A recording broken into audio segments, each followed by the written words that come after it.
Sweet சாப்பிடணும்னு சொல்லிட்டு ஆசையாக இருக்கா? உடனே இந்த ரெசிபியை ட்ரை பண்ணி பாருங்கள். ஒரே ஒரு கப் பால் இருந்தால் போதும். வெறும் 2 பொருளை வச்சு வாயில் கரையிற ஸ்வீட் செய்யலாம். வாங்க எப்படி செய்யறதுன்னு பார்த்துடலாம். வீடியோக்குள்ளே போகிறதுக்கு முன்னாடி நீங்கள் இப்போ தான் ஃபஸ்ட்டாக நம்ம சேனல் பார்க்குறீங்க அப்படின்னா சப்ஸ்கிரைப் பண்ணிக்கோங்க. கூடவே பெல் சிம்பிள் கிளிக் பண்ணி ஆல் ஆப்ஷன் கொடுத்துக்கோங்க.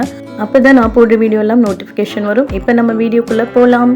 வீடியோவை ஃபுல்லாக ஸ்கிப் பண்ணாமல் லாஸ்ட் வரைக்கும் பாருங்கள். அப்போ தான் இதில் நான் சொல்லியிருக்கிற டிப்ஸ் எல்லாம் புரியும். இப்போ நம்ம வீடியோக்குள்ளே போகலாம். இந்த ரெசிபி செய்கிறதுக்காக 1 கப் பால் எடுத்துக்கலாம். நான் இந்த கப்பால் தான் எல்லாமே அளவுகள் எடுக்க போகிறேன். 1 கப் பாலுக்கு அரை கப் சர்க்கரை எடுத்துக்கலாம். இப்போ 1 கப் பால் சேர்த்தியாச்சு. அடுத்ததாக சின்ன கப்பில் 1 கப் அளவில் கார்ன்ஃப்ளவர் மாவு எடுத்துக்கலாம். அடுத்ததாக நம்ம எந்த கப்பால் பால் எடுத்தோமோ அதே கப்பால் அரை கப் அளவில் சர்க்கரை.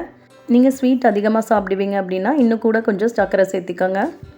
நான் இன்றைக்கி அரை கப் சர்க்கரை தான் சேர்த்திருக்கேன் 1 கப் பாலுக்கு. நல்லா இந்த மாதிரி விஸ்கு வச்சு கலந்துட்டு கரண்டியால் ஒரு தடவை நல்லா இந்த மாதிரி கலந்து விட்டுட்டோம் அப்படின்னா கெட்டியான ஒரு கன்சிஸ்டன்சி வரும். அதுதான் நம்மளுக்கு கரெக்டான பக்குவம். சர்க்கரையெல்லாம் ஃபுல்லாக நல்லா கரையணும். சர்க்கரை கரையை லேட்டாகும்னு ஃபீல் பண்ணிங்கன்னா சர்க்கரையை பவுடர் பண்ணி சேர்த்திக்கோங்க. அரை கப் சர்க்கரை எடுத்துகிட்டு நல்லா பவுடர் பண்ணி சேர்த்திட்டிங்க அப்படின்னா நல்லா சீக்கிரமாக கரைஞ்சிரும். பாருங்கள், நான் ரொம்ப நேரம் நல்லா இந்த மாதிரி கலந்து விட்டுட்டே இருக்கேன். ஏன்னா சர்க்கரை அடியில் போய் தங்கிரும். அடுத்ததாக ஒரு பிளேட் எடுத்துக்கலாம். அதில் கொஞ்சமாக நெய் தடவிட்டு அந்த பிளேட்டில் இப்போ நம்ம கலந்த பாலெல்லாம் ஊற்ற போகிறோம். இந்த பிளேட் ஃபுல்லாக படுற மாதிரி நெய் தடவிக்கலாம்.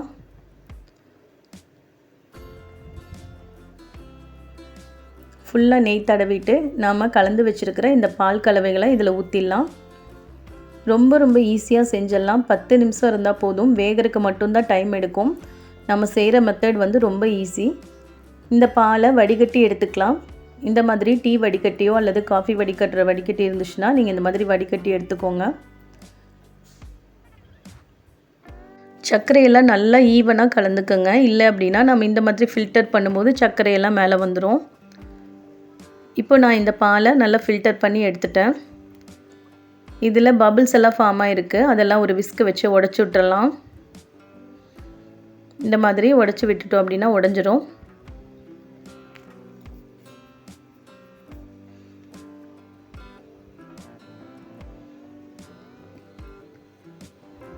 இது மூடி போட்டு ஒரு 5 நிமிஷம் இருக்கட்டும். அதுக்குள்ளே தண்ணி வந்து அடுப்பில் சூடு பண்ணிடலாம்.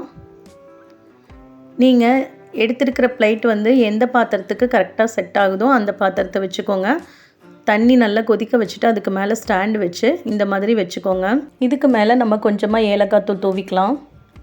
ஏலக்காய் ஃப்ளேவர் ரொம்ப டேஸ்ட்டாக இருக்கும். அதனால் கொஞ்சமாக ஏலக்காய் தூள் ஃபுல்லாக பாலில் படுற மாதிரி நல்லா ஸ்ப்ரெட் ஆக்கிட்டு ஏலக்காய் தூள் தூவிருக்கேன். அடுத்ததாக இந்த பிளேட்டுக்கு கரெக்டாக இருக்கிற மூடி போட்டு மூடி வச்சிடலாம். அதுக்கு மேலே நாம் எடுத்துருக்கிற பாத்திரத்துக்கும் ஒரு மூடி போட்டு மூடி வச்சிடலாம். கொஞ்சம் கூட கேப் போகாமல் நான் இதை வந்து பேப்பரை வச்சு அடைச்சிருக்கேன் பாருங்கள். இந்த மாதிரி நம்ம கண்ணாடி லிட் எடுத்தோம் அப்படின்னா மேலே வந்து ஹோல்ஸ் இருக்கும். அந்த ஹோல்ஸ் வந்து அடையிற மாதிரி நீங்கள் பேப்பரோ அல்லது ஏதாவது வச்சு அடைச்சிக்கோங்க. இப்போ நான் அரை மணி நேரம் கழித்து ஓப்பன் பண்ணி பார்க்குறேன். பாருங்கள், வேகவே இல்லை. இடையில இந்த மாதிரி கொஞ்சம் எடுத்து ஓப்பன் பண்ணி பார்த்துக்கோங்க. இது ஏன் இவ்வளோ லேட்டாக வேகுது, நான் என்ன மிஸ்டேக் பண்ணினேன் அப்படின்னு சொல்லிட்டு உங்களுக்கு லாஸ்ட்டில் நான் சொல்கிறேன். வீடியோவை ஃபுல்லாக ஸ்கிப் பண்ணாமல் பாருங்கள். இப்போது நல்லா வெந்து வந்துருச்சு. கரெக்டாக எனக்கு இது வேகிறதுக்கு 40 நிமிஷம் ஆச்சு. இதை வந்து ஒரு அரை மணி நேரம் நான் ஃப்ரீசரில் வச்சு எடுத்திருக்கேன். ஃப்ரீசரில் வச்சு எடுத்துகிட்டு இந்த மாதிரி ஒரு ஸ்பேச்சுலா வச்சு நல்லா ஸ்ப்ரெட் பண்ணி விட்டுக்கோங்க. இதோட டேஸ்ட் ரொம்ப சூப்பராக இருந்துச்சு. குழந்தைங்கள்லாம் கண்டிப்பாக விரும்பி சாப்பிடுவாங்க. ட்ரை பண்ணி பாருங்கள். ட்ரை பண்ணி பார்க்குறதோடு விடாமல் எப்படி வந்துச்சுன்னு சொல்லிட்டு கமெண்ட் பண்ணுங்கள். இப்போ நான் இதை பீஸாக கட் பண்ணி எடுத்துக்கிறேன். அழகாக கட் பண்ண வரும். நம்ம கத்தியை வச்சு இந்த மாதிரி ஸ்லைஸாக கட் பண்ணிக்கலாம். உங்களுக்கு எந்த மாதிரி ஷேப்புக்கு வேணுமோ அந்த மாதிரி ஷேப்பில் நீங்கள் கட் பண்ணிக்கோங்க. நான் ஸ்கொயர் ஷேப்பில் கட் பண்ணியிருக்கேன். உங்களுக்கு என்ன ஷேப் வேணுமோ அந்த மாதிரி கட் பண்ணிக்கோங்க. ரவுண்ட் ஷேப், டைமண்ட் ஷேப், அந்த மாதிரி எதுவாக இருந்தாலும் நாம் சாப்பிட்றதானே, நம்மளோட இஷ்டத்துக்கு கட் பண்ணி சாப்பிட்லாம். பீஸ் போடும்போது பாருங்கள் சூப்பராக வருது. நல்ல சீம்பால் மாதிரி இருக்கும் இது சாப்பிடும்போது. சூப்பரான டேஸ்ட்டில் பால் மட்டும் வச்சு சிம்பிளான ஒரு ஸ்வீட் எப்படி செய்யுதுன்னு சொல்லிட்டு இன்றைக்கி வீடியோவில் நம்ம பார்த்தோம். கண்டிப்பாக ட்ரை பண்ணி பாருங்கள். ட்ரை பண்ணி பார்த்துட்டு எப்படி வந்துச்சுன்னு சொல்லிட்டு மறக்காமல் கமெண்ட் பண்ணுங்கள். இப்போ நான் வந்து டிப்ஸு சொல்கிறேன். அதாவது ஏன் வந்து எனக்கு இது வேகறதுக்கு டைம் எடுத்துச்சு அப்படிங்கிறது சொல்கிறேன். நான் வந்து 1 கப் பாலுக்கு 1/2 கப் அளவில் தான் வந்து கார்ன்ஃப்ளவர் எடுத்தேன். நீங்கள் அப்படி செய்யாமல் 3/4 கப் அளவில் கார்ன்ஃப்ளவர் எடுத்துக்கோங்க. அப்போ நம்ம வந்து சீக்கிரமாக வெந்துடும். நீங்களும் இப்படி வீட்டில் செஞ்சு பாருங்கள். கண்டிப்பாக சூப்பராக வரும். இந்த வீடியோ பிடிச்சிருந்தா லைக் பண்ணுங்கள், ஷேர் பண்ணுங்கள். நம்ம சேனலுக்கு சப்ஸ்கிரைப் பண்ணிக்கோங்க. தேங்க்யூ.